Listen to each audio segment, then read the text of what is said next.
Assalomu alaykum, hurmatli huzur ko'rkilar, Erik televiziya hoş geldinglar. Bugungi xabarlar programmamizda Turkiyaning Ankara shahrida Sharq Turkiston madaniyat va hamkorlik jamiyatining, ya'ni Ankara sho'basida har 15 kunda bir qatimliq o'tkaziladigan mushu Uyg'urlar, ya'ni Sharq Turkiston temasi haqida bir leksiya yig'ini bo'lgan ekan. Bugungi Ankara safarimda bu yig'in naq maydonga qatnashish fursatiga erishdim. Tövende yığın naq meydanından emili haberlerini görgeysler. Değerli misafirler, derneğimize hoş geldiniz, şeref verdiniz. Uzun zamandan beri Doğu Türkistan Derneği Ankara Şubesi olarak Cebeci'de faaliyet yürütüyorduk ama Allah nasip etti, böyle güzel bir ortamda, böyle güzel bir yerde Doğu Türkistan faaliyetini yapmak nasip oldu. Bu vesileyle de her 15 günde bir Doğu Türkistan'la ilgili seminer düzenlemeyi başlattık. Bu 5.'si olacak inşallah. Bugün Doğu Türkistan'ı çok yakından bilen, çok değerli bir arkadaşımız, çok değerli, saygıdeğer arkadaşımız, Türk Dünyası İnsan Hakları Derneği Genel Başkanı Sayın Abdullah Buksur Bey, Doğu Türkistan'da insan hakları ihlalleriyle ilgili bize sunum yapacak. Öncelikle hepinize buraya kadar gelip bu tatil gününde bizlerle birlikte olduğunuz ve bizi desteklediğiniz için teşekkür ederim ayrıca. Biliyorsunuz geçen sene 7. ayın 5'inde Doğu Türkistan'da Urupçi'de çok vahşice bir katliam meydana geldi. Binlerce insan şehit oldu, on binlerce insan tutuklandı ve bunun yankıları hala devam etmektedir. Her ne hikmetse dünyada demokrasi yanlısı olan ülkeler bu konuda pek sessiz kaldı. Olayların başlandığı günden itibaren Türkiye'deki gözlerle yazılı medya Doğu Türkistan'da olan bu hadiseleri günü gününe, saat saatine aktarmaya çalıştı. Bu görüntüleri yüreğimiz parçalanarak izledik. Ama bu durulmadı, hala devam ediyor. Biliyorsunuz 7. ayın 5'i yine bu Doğu Türkistan'daki Urupçi katliamının 1. yıl dönümü. Bununla ilgili de geniş bir Türkiye, Ankara'da miting yapmayı düşünüyoruz. Ses getirecek bir şekilde. Bu konuda da sizlerin de büyük desteğini görmek istiyoruz. Çünkü orada yaşayan 35 milyon Müslüman Türk halkı 1949 yılından bu yana, tabii daha evveliyatından da var ama 49 yılından bugüne kadar bir soykırıma tabi tutuluyor. Yani adı konulmamış bir soykırım bu. Dillerini konuşamıyorlar, kültürlerini yaşayamıyorlar. Kendi devletlerinde, kendi ülkelerinde hür iradesini kullanamıyorlar. Çinliler sürekli bu bölgeye Çinli göçmen getirmek suretiyle buranın nüfusunu kendi lehlerine çevirmeye çalışıyor bugüne kadar. Liselerde ve üniversitelerde çift dilli eğitim adı altında eğitime başladılar ve Doğu Türkistan, yani Türk lehçesinin, Türk dilinin yok olması için elinden gelen çabayı sarf etmektedir. Tabii hal böyle olunca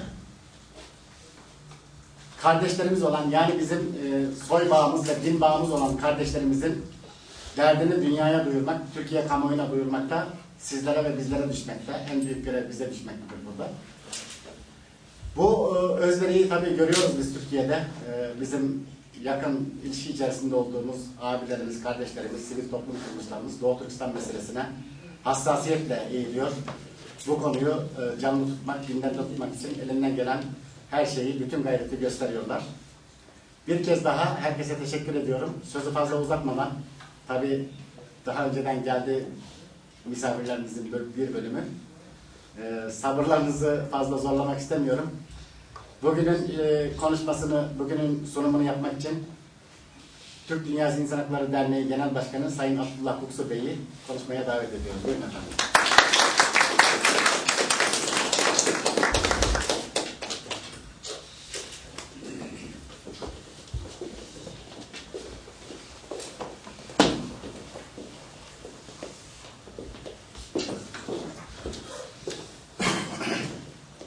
Değerli dostlar,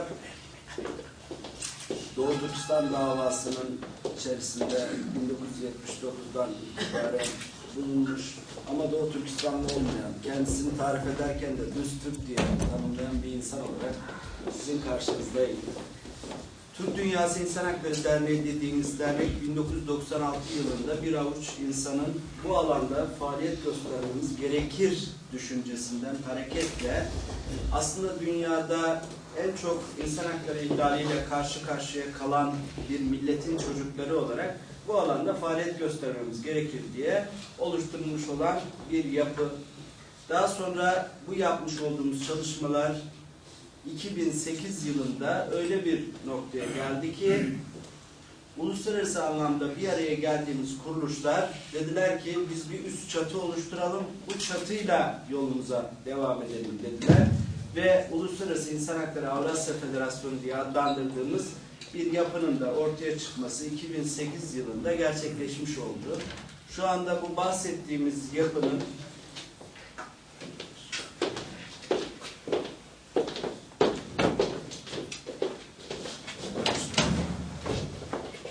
dönem başkanlığını Azerbaycan, genel sekreterliğinde Türkiye yürütüyor. Bu anlamda da genel sekreterliğini ben yürütüyorum. Aynı zamanda Uluslararası İnsan Hakları Avrasya Federasyonu, Birleşmiş Milletler İnsan Hakları Meclisi'ne de bir delege ile katılma hakkı olan bir üst yapı haline geldi.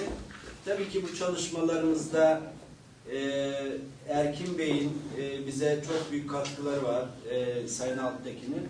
Bu anlamda uluslararası kamuoyunda nasıl hareket etmemiz gerektiğini, bu anlamdaki mekanizmaların içerisinde nasıl bulunmamız gerektiği konusunda da bize yol gösterici, ne yapmamız gerektiği konusunda brief edici yaklaşımlar.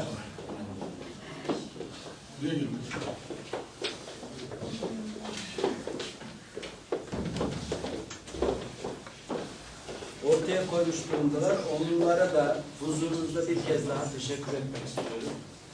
Yani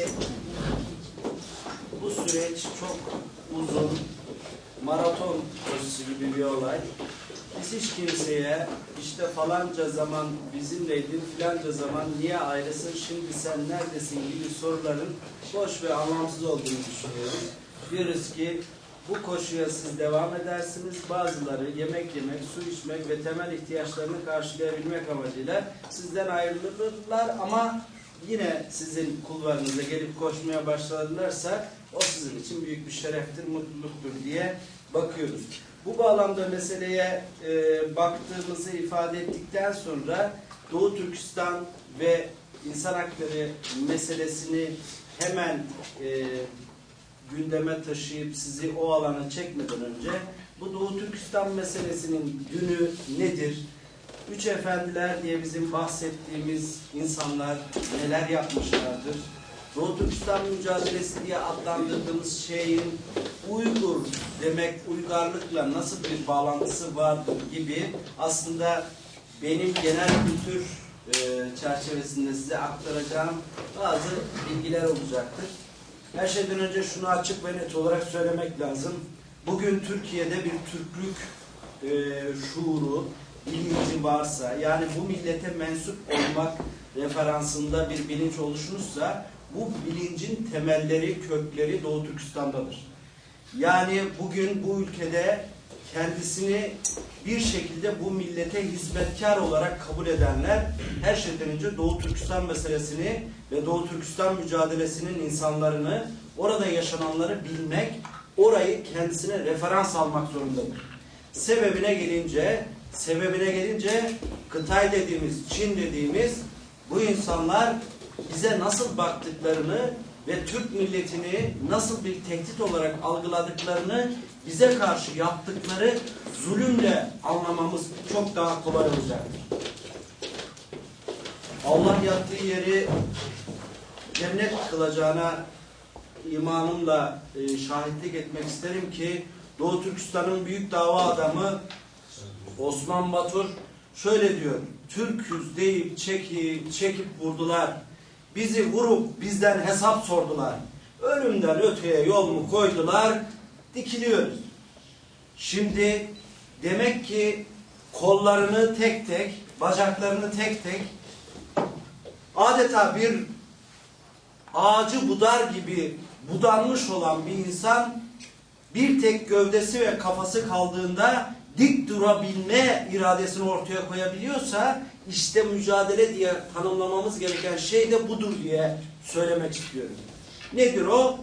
İşte bedenin bir anlamı olmadığını, esas olanın öz olduğunu bize bir kere daha tarihsel anlamda göstermiş.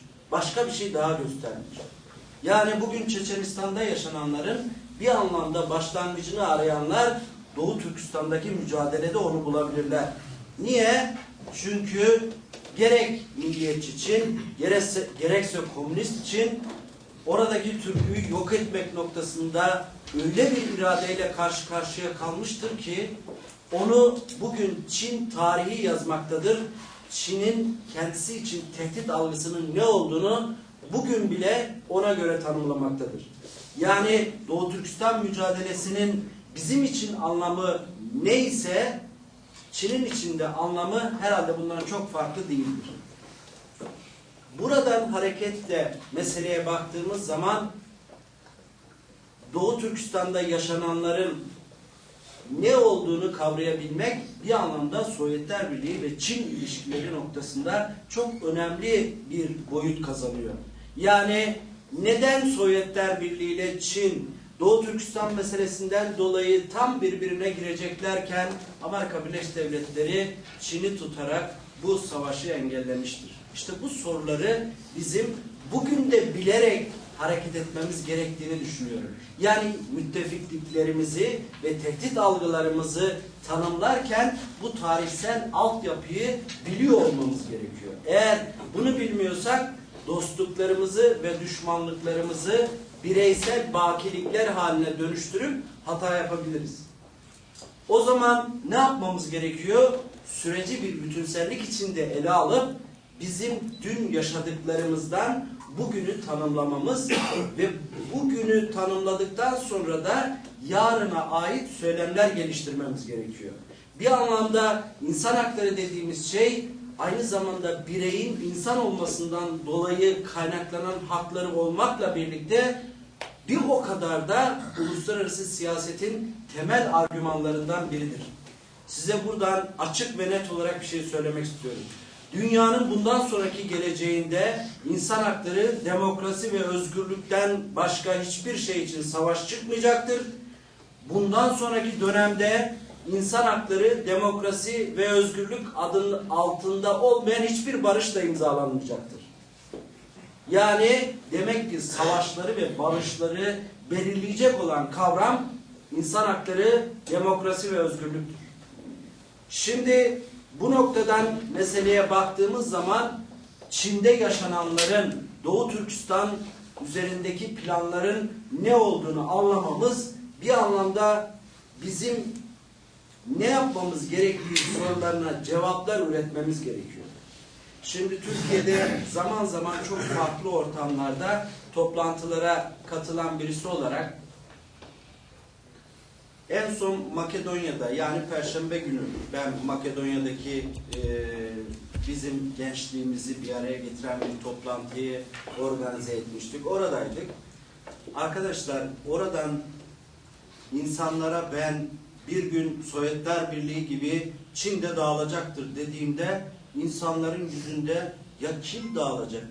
Nedir farklı olan diye çok garip bir sorunun oluştuğunu gördüm. Arkadaşlar bırakın Çin'i 1985 yılında sadece Doğu Türkistan'da yaşayan etnik grup sayısı 44'tür. Ben bir kez daha tekrar etmek istiyorum. Çin bir monoblok ülke değildir. Sadece diyorum Doğu Türkistan'da yaşayan etnik grup sayısı 1985 verilerine göre 44. Şimdi şunu açık ve net olarak söylememiz gerekiyor. Bizim gelecekte nerede olmakla ilgili bir planımız varsa bu planı elimizdeki kaynaklar ve dış konjektürel duruma göre revize edebiliriz, yenileyebiliriz, şekillendirebiliriz. Ama bugün Doğu Türkistan'ın ve Türkiye'nin her şeyden önce bir plana ihtiyacı vardır.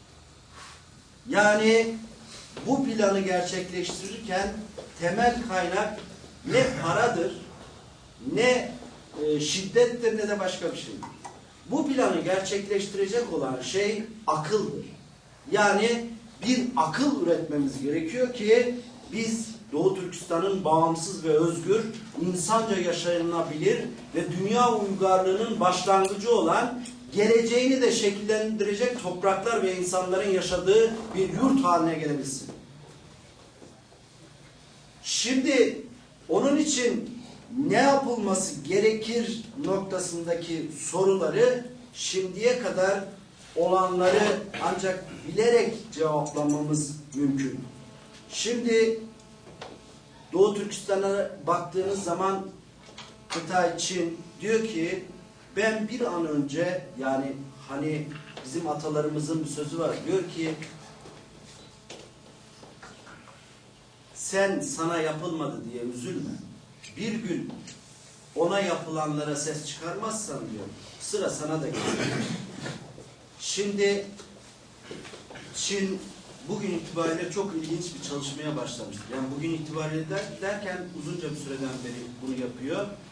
Diyor ki aslında Oraçenler Çinlidir bunlar diyor. Yani bu Çin'in diyor bir uzantısıdır.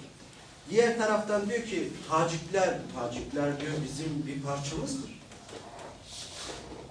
Ve buna göre bir tarih yazıyor arkadaşlar. Diğer taraftan İç Moğolistan'la ilgili ortaya koydukları iddialar akıl almaz. Yani neredeyse diyecekler ki esas Çinli onlar ama biz bunun çakmasıyız.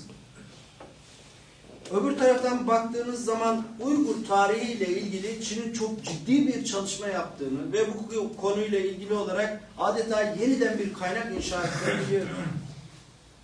Şimdi Duzunganlar dediğimiz bir önemli grup var. Bu grupla ilgili de adeta yeniden bir tarih yazdılar.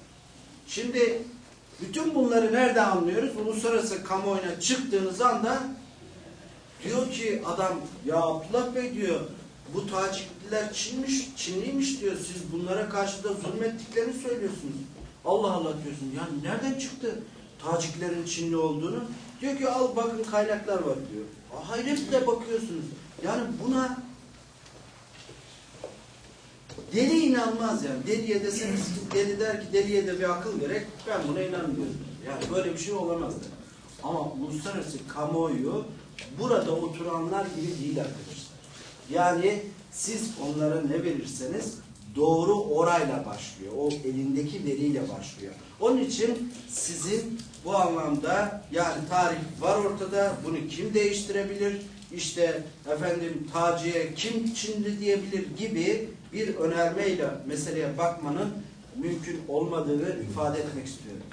Ama sanmayın ki bu iş sadece Çin'in içindeki bahsettiğimiz gruplarla ilgili oluyor.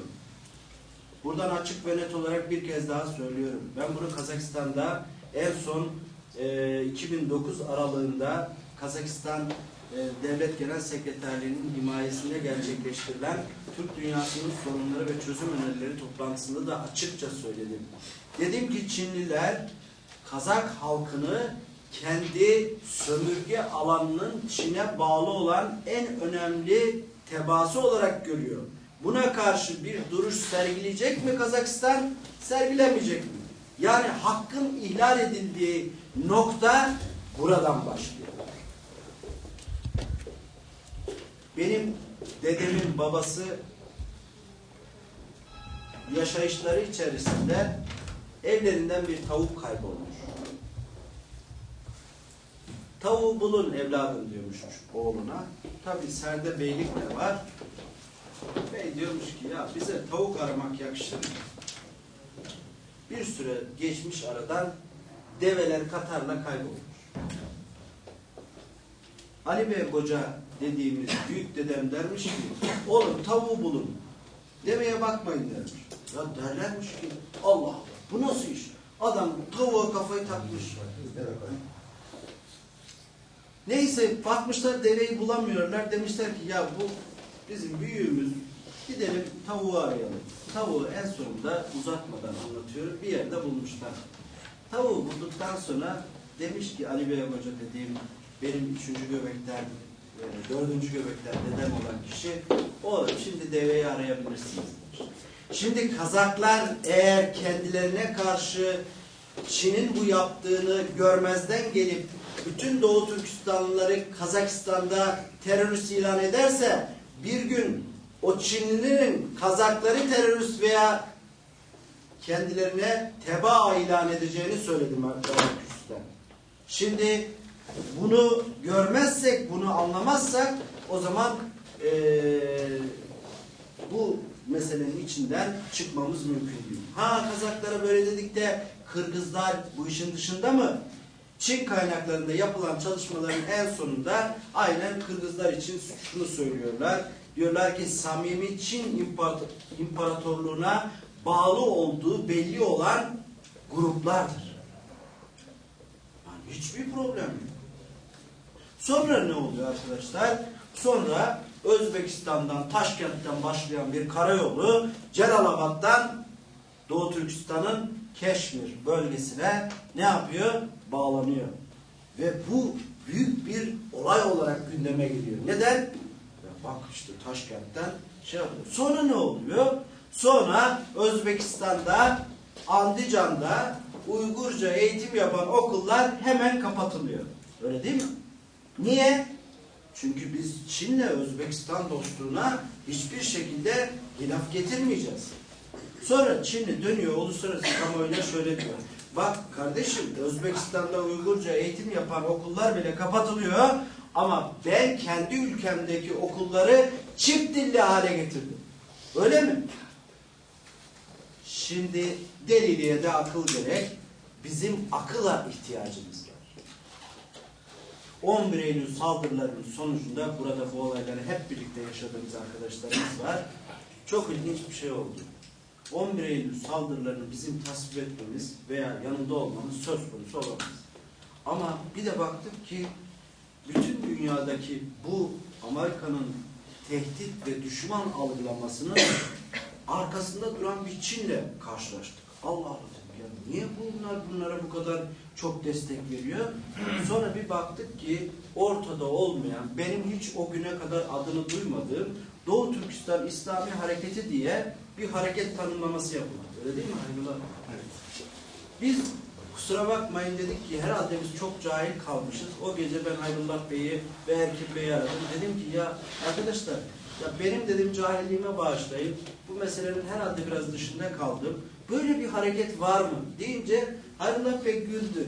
Dedi ki ya senin bilmediğin bir şey olur mu ki falan? Ben dedim ki valla benim bilmediğim var ki böyle bir şey var. Arkasından bir şey oldu arkadaşlar. Ne oldu? Ne kadar Çin kendisine tehdit olarak algıladığı insan varsa bunlar Doğu Türkistan İslami Hareketi'nin üyesidir deyip resmen kelle avcılığına çıktılar. Yani biz bu tezgahların hepsini biliyoruz. Anlatmak istediğim şey bu. Ha şimdi başka bir yere geldik. Geldiğimiz yer şu. İçinde bulunduğumuz durumu tanımlamaktan söz ediyor. Arkadaşlar buradaki bulunanlara bir şeyi daha tekrar etmekte söylemek istiyorum. Ülkelerin ve o grupların geleceğini belirleyecek olan askeri güçleri değildir. Zaman değişmiştir. Geleceği belirleyecek olan insanların sermayeleri, paraları da değildir arkadaşlar. Geleceği belirleyecek olan şey bilgidir. Bilgiyi kontrol etme yeteneğidir. Bilgiyi yayabilme yeteneğidir. Yani gelecek bilgi merkezli inşa edilecektir. Yani efendim benim çok askerlerim var falancaları bilmem ne yaparım. Yok öyle bir şey olmayacak. Sizden daha güçlüsünüz çünkü. Siz ondan güçlü çıkın. Yani bunun sonu yok. Ve bir süre sonra insanlığın geldiği ki oraya gelmişizdir biz. Elindeki bulunan silahlar kendisi için tehdit haline gelecektir. Ve Amerika Birleşik Devletleri arkadaşlar son 3 yıl çok yoğun olarak çalışmaya başladı.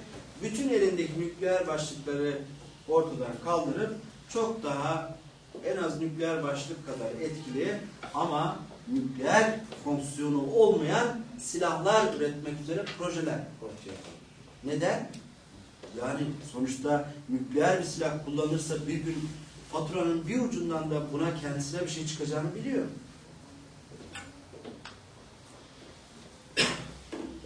Irak'ta yaşanan olaylara baktığınız zaman çok ilginç bir şeyle karşılaşıyorsunuz.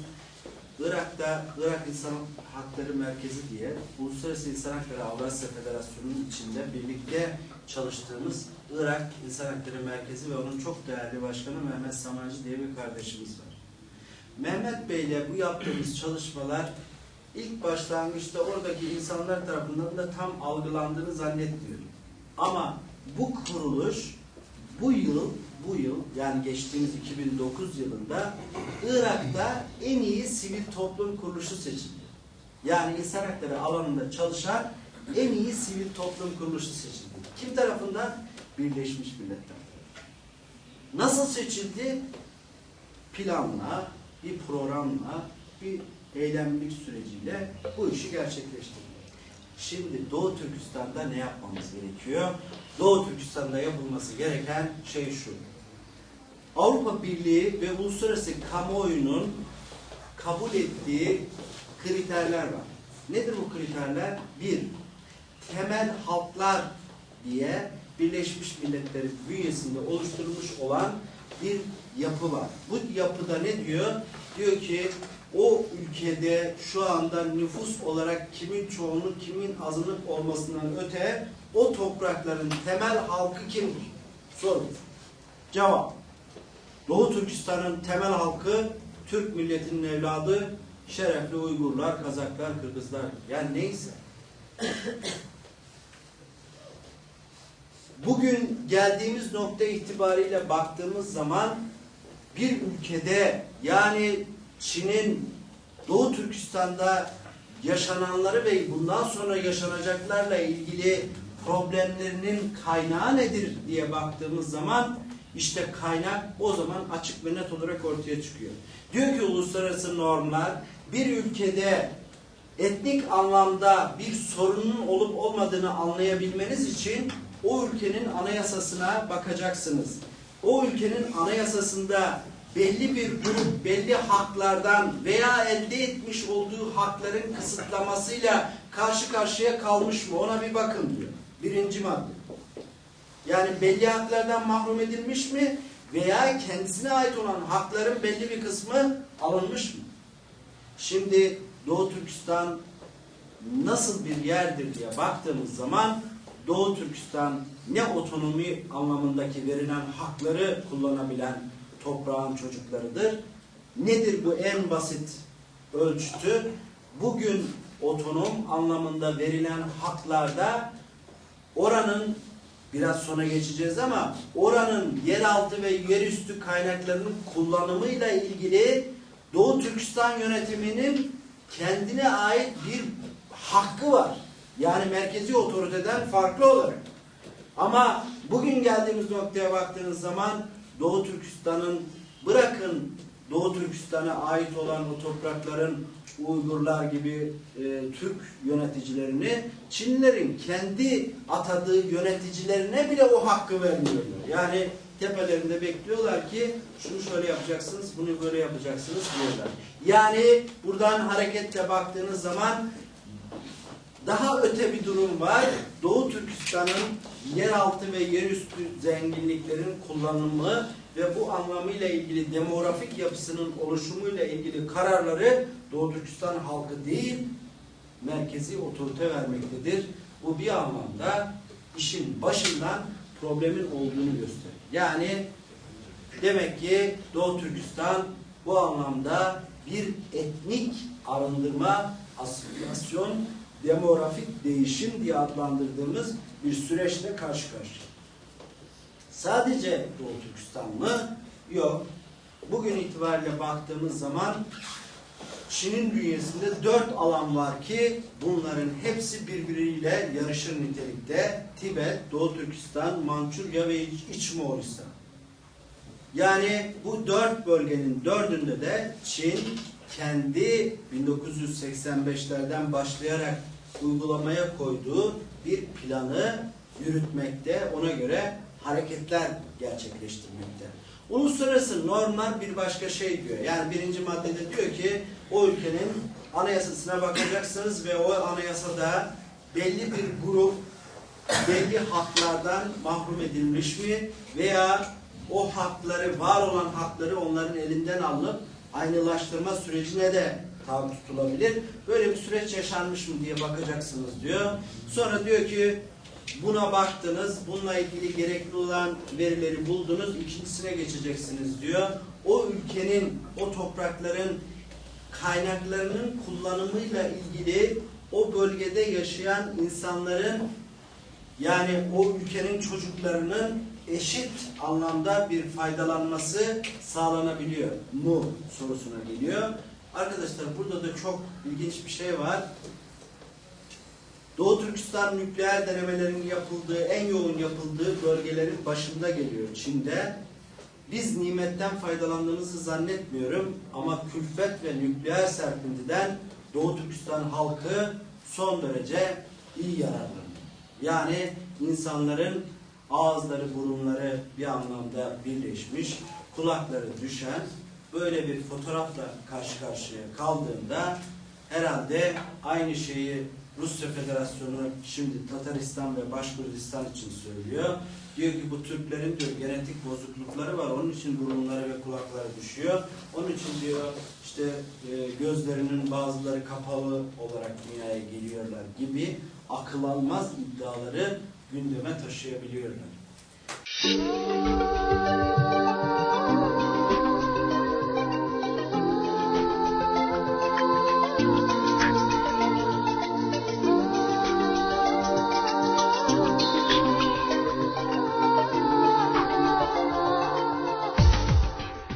Göz boyama politikası. Şimdi orada yaşadık, büyüdük, biliyoruz. Şimdi dünyaya şöyle bir şey gözüküyor. Şimdi oradan gelenler anlatıyor. Bu Ürümçi olayından sonra, dünyanın bu etkisinden sonra eskiler işte belediyede çalışanları, işte belli insanların, turistlerin gezebildiği bölgelerdeki çalışan insanlara Uygur Türklerini koymaya başlamış. Yani bu uzun vadeli bir politika değil. Bu kısa göz boyama politikası. Dönemlik işçi olarak. Şimdi Türk dünyası da bu Doğu Türkistan meselesini insan hakları açısından harekete geçirmek için yani ne yapılması lazım? Yani burada Doğu Türkistan sivil toplum örgütleri ne yapmalı? Siz ne yapmayı düşünüyorsunuz? Mesela somut neler yapılabilir? Bu Çin ne kadar mesela 5 Temmuz Ürümçi olayından sonra Avrupa ile insan hakları açısından Nanking'de diyalog toplantısı olduğu gün 11 tane Doğu Türkistanlı idam etti. Çin bir taraftan meydan okuyor. Diyor ki sen ne kadar insan hakları desen de bu topraktaki bunlara yönelik politikam benim doğrudur. Ben yolumda devam edeceğim diyor. Ama mesela Çin'i böyle engellemek, gelecekte bir Çin'in politikasına etki yapmak için bu kamuoyu çok önemli. Bunun için ne yapmayı düşünüyorsunuz, ne yapılabilir? Şimdi aslında soru işin en doğru tarafı herhalde şöyle söyleyeyim. Biz 2009 yılı aralarında Kazakistan'da biliyorsunuz sizin de bilginiz dahilinde oradaki Uygur kuruluşlarıyla bir araya geldik. Bu yapmış olduğumuz ki buradan onlara da saygı ve muhabbetlerimi hatta minnetlerimi, saygılarımı iletiyorum. Çünkü gerçekten inanılmaz çalışan bir yapı, inanılmaz derecede örgütlü, başında pırıl pırıl bir hanımefendiyle hizmet veriyor teşkilat. Akıllı, yetişmiş insanı var, kamuoyu oluşturma, yani her şeylerini bir anlamda Almatı merkezli olarak söylüyorum. Tabii bir zaman valisinin de bir Uygur Türk olması herhalde tarihsel anlamda ayrı bir öneme sahip ama burada çok önemli bir şey var. Önemli olan şey şu, bu insanlar bütün güce sahip olmasına rağmen kamuoyu oluşturamadıklarını ve bir anlamda da Türkiye merkezli bu anlamda oluşmuş olan kamuoyunun yani bunun devamı için ne yapabiliriz sorusunu sürekli tekrar eden insanlarla karşı karşıya kaldık.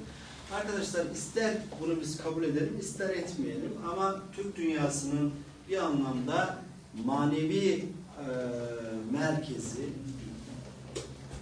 kafasını çevirdiği yer Türkiye. O zaman ne yapmak lazım? Önce Türkiye'den başlayan bir şey üretmemiz gerekiyor.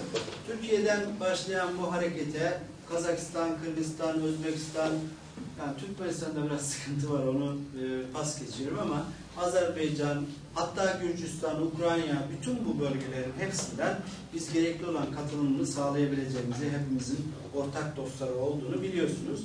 Ama şöyle söyleyeyim, önce Türkiye'deki Doğu Türkistan hareketinin bir ortak akıl üretmesi gerekiyor ve bir anlamda kendi içindeki bazı problemleri halletmesi gerekiyor. Herhalde benim mesajım doğru anlaşılmıştır.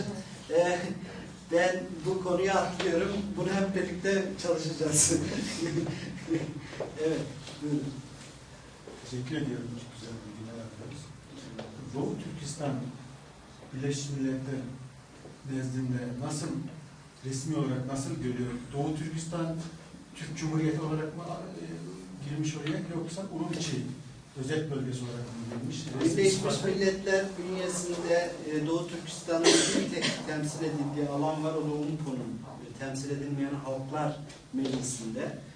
Uzun yıllar Erkin Alptekin orada Doğu Türkistan temsil etti. Hatta bırakın Doğu Türkistan, Türkiye'nin de bir anlamda koruyuculuğunu yaptı. Buradan bunu söylemekten hiç utanç duymuyorum. Çünkü sonuçta biz hepimiz aynı şeyin yolun yolcusuyuz.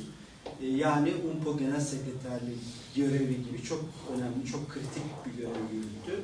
Benim de çok saygı duyduğum, çok minnetle andığım bir insandır. Bunun dışında Doğu Türkistan niye orada şey yapılıyor, geçiyor?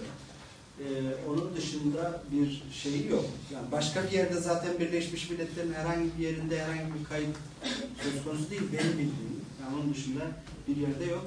Ama burada iki tane dostum daha var, onlar da iyidir. Benim bir eksiğim varsa düzeltmelerinde fayda gelir. Sayın şunu sormak istedim ben anladığım kadarıyla. Şimdi bu Çin devletinin tanınmadığı yapılan Erkin Alptekin vesaire. Çin devletinin içerisinde bir özelliği var. Doğu Uygur Sincan Özel Bölgesi isimli. Böyle bir Birleşmiş Milletler tarafından bu özel bölgenin bir tanınmışlığı var mı? Galiba O zaman şöyle onu açıklayayım. Çin Anayasası'na göre Doğu Türkistan bir otonom bölgedir. Sincan Uygur Özel Bölgesi dediğimiz bölge. Demin de aslında çok ben uzatmamak için çoğu yeri böyle kısa geçmeye çalıştım. Bizim zaten en büyük tepkilerimizden, bu anlamdaki itirazlarımızdan birisi de zamanında Mao gibi bir adamın bile vermiş olduğu hakların o kadar uzağındayız ki biz.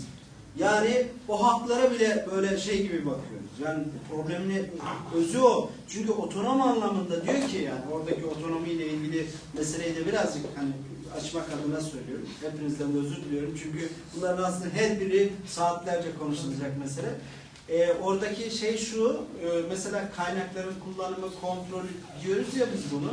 Yani bir anlamda özetle o otonomi hakkında yönetim de dahil olmak üzere bölgesel anlamda yaşayanların belirlediği bir otonomi hakkından söz etmek mümkün. Ya bırakın şimdi var olanı yok etmek üzere demografik bir değişim programı uygulanıyor. Yani buradaki itirazlar hem insan hakları noktasındaki İnsan Hakları Evrensel Beyannamesi, Cedav Sözleşmesi, Avrupa İnsan Hakları Sözleşmesi gibi kriterlere dayalı olduğu gibi bizzat Çin'in kendi anayasasında tanımlamış olduğu referanslara da aykırı. Beyefendi az önce bir soru sordu. Ben bütün açıklığımla cevap verdim ona. Niye? Yani ben bir taraftan İran'da hakim olan bir milletin mahkum olduğu topraklarda isyanım var diyorsam bu ülkede de hiç kimseyi mahkum etmek niyetinde değilim. Ben o insanların hepsiyle kardeşçe yaşamışım. Bundan sonra da kardeşçe yaşayabilecek aklı üretebilirim. Düşmanlıktan biz ne dün bir şey bulmuşuzdur, ne bugün bir şey bulabiliriz, ne de yarınımızı düşmanlıklar üzerine inşa edebiliriz. Biz herkesin kardeşçe yaşayabildiği bir anlayışı sergilediğimizi Moğolistan topraklarında bulunan Uygur Uygur diyorum, Orhun kitabelerinde de Bengü taşlarında da ortaya koymuşuz. Diyoruz ki aç milleti doyurduk, çıplakları giydirdik, evsizlere ev verdik, o zaman ateş önemli bir şey, otsuzlara ot verdik, az milleti çok kıldık diyoruz. Ne demek bu? Yani biz klonladık mı bunları? Bizimle ortak yaşama idealini paylaşan herkesle bir millet olma şuurunu paylaşmaya hazır olduğumuzu binlerce yıl önce söylemişiz. Bugün Türkiye Cumhuriyeti Devleti Anayasası'nın 66. maddesinde Türkiye Cumhuriyeti Devleti'ne vatandaşlık bağıyla bağlı olan herkes Türktür diyerek bir anlamda bu devletin siyasal kimliğini herkese eşit şekilde vermeyi ortaya koymuştur. Konuyu biraz açmak adına söylüyorum. Bugün baktığınız zaman Alman Anayasası 1913'teki yapılan düzenlemeyle durmaktadır. Alman sosyolog Habermas bu meseleyle ilgili olarak tanımladığı şey şudur: Almanya devleti kendi ülkesindeki yabancılara vatandaşlık verirken onları Alman yapmaz. Onlara Alman olma unvanı vermez. Ancak Alman vatandaşının kullanabildiği hakları kullanım hakkı verir demiştir. Oysa bu millet öyle demiyor. Bu başka bir şey. Yani daha çağdaş, daha evrensel, daha insan merkezli bir vatandaşlık tanımı asla yapılamaz. Bunun mümkün olmadığını düşünüyorum. Şimdi ama burada şunu da söylemekte fayda var. Yani bütün bu meselelere bakarken bizim etnik ve dinsel meseleleri yok sayarak, pas geçerek, bir anlamda onları görmezden gelinerek bir gelecek inşa edemeyeceğimizi buradan açıkça söylüyorum. Yani meseleleri herkesten fazla biz tanımlayacağız, herkesten fazla biz üstüne gideceğiz ve bu meselenin gelecek adına nasıl çözümlenmesi gerektiğinin ortak aklını üreteceğiz. Ama bunu yaparken hiç kimseyi ötekileştirmeyeceğiz. Hiç kimsenin kimliğinden, inancından, kılık kıyafetinden dolayı bu toplumda bir tehdit algısı olmasına da izin vermememiz gerekiyor diye düşünüyorum. Assalamu alaikum, hayırlı efendim. Ve aleyküm assalam. Bugün bu Ankara'daki sizin bu teşkilatta yığılıp bir faaliyet ötküzdüңlar.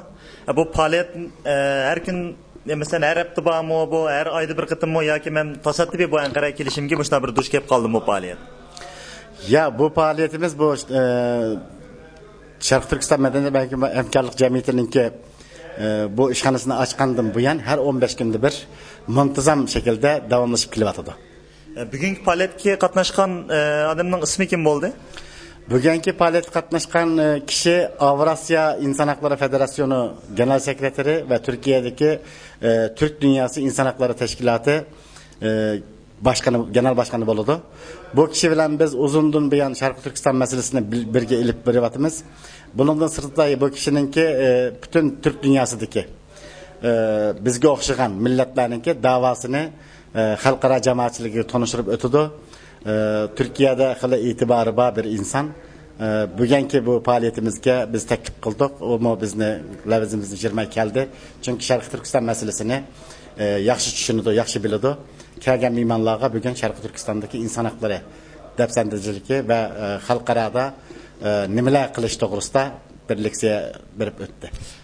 Bu bugünkü faaliyetke okuvchilar ham keldimi yoki kimlar qatnashdi? Qanday bir odamlarni chaqirdilar bu yerga?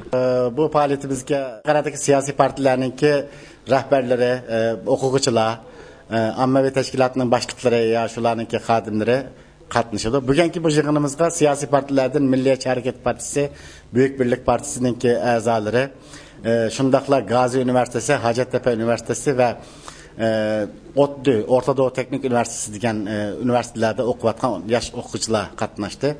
Bunun sırtında yani bu biz bugünkü yig'inimizda 7. ayda Ürümçi vakası 7. ayda ve Şarkı Türkistan'da Ürümçi'de yüz bergen Ürümçi qirg'inchiligininki xatirlash yili münasebeti bilan bir söz kıldık. Bu sözümüzde bu yıl Türkiye'de çoğun bir namoyish ilib bormoqchi.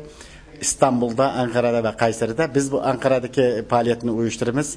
Bu faaliyet uyuşturuşumuz için Türkiye, Ankara'daki siyasi partilerinin rehberleri, ommaviy tashkilotlar va xalqning qatnashishini orzu qilamiz. Bugun kelgan bu mehmonlarga buni deb o'tdik.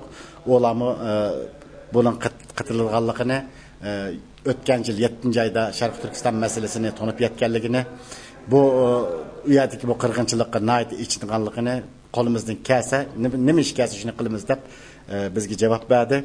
İnşallah bundan keyin bu faaliyetimiz davamlaşadi. 7-oyning 5-ichilik Ankara'da bir qancha yerda cho'ng faaliyet o'tkazmoqchi. Xayrli efendim, bu hazır siz 15 günde bir kıtım şu sizlerinki teşkilatga bir yığılıp mıhta söhbet buludu devatsız. Bu söhbetke hem de özünler məxsus bağa qevet adamdan teklif kılamsa ya ki xalığan okuğucular, Uygur okuğucular bir yedik ya ki Türk okuğucular xalığan adamlar kesi bulamdı bu yegi. Biz bayada o'tgandek siyosiy parti rahbarlariga, ommaviy tashkilot rahbarlariga va shundaqla o'quvchi boshqaruvchilarga deb qo'ydik. Ular biladiki har oyda 15 kunda bir bizning bu markazda yig'in bo'ladi. Bu yig'inga xohlaganlar keldi. Ular o'zi o'qitirish qildi.